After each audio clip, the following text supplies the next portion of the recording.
এক পোলা এক মায়ের খুব ভালোবাসে, দুনিয়ায় আর কিছু চাই না মায়া ছাড়া।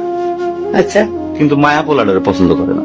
ওপো, অনেক চেষ্টার পর মায়া সে পোলাটারে কইল যে ঠিক আছে, হ্যাঁ আমি তোমারে ভালোবাসতে পারি, হ্যাঁ, আমার একটা জিনিস এনে দিতে হবে। কি রে?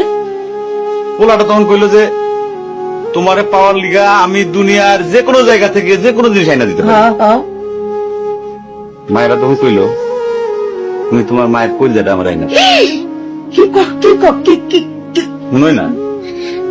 কি গল্প শোনালি দিদু? পোলা তখন দৌড়াইতে দৌড়াইতে তার মায়ের কাছে গেল, হ্যাঁ মারে যায় কইল হ্যাঁ মা আমি একটা মায়ের ভালোবাসছি, আমি তারে ছাড়া বাঁচিনি, হ্যাঁ, কিন্তু ওই মায়া আমার একটা জিনিস নিয়ে যাইতে কইছে, সেটা হলো তোমার কলিজা। তুমি যদি তোমার কলিজাটা আমারে দাও, ওই মায়াটা কলিজাটা পাইলে আমার ভালোবাসবে। মা তখন কইল তুই আমার একমাত্র বুকের ধন, তোর সুখের জন্য আমি সবকিছু করতে পারবো। পরে মা বুকটা ফাইরা কলিজাটা বাইর করে পোলার হাতে দিল। আহারে মা, পোলাটা কলিজাটা হাতে পাইয়া যে কি খুশি, মা দৌড়াইতেছে দৌড়াইতেছে দৌড়াইতেছে, দৌড়াইতে দৌড়াইতে হঠাৎ রাস্তার মধ্যে উষ্টা খাইয়া পড়ে গেছে। হাতের কলিজাটা হাতের থেকে ছুইটা রাস্তার মধ্যে পড়ছে।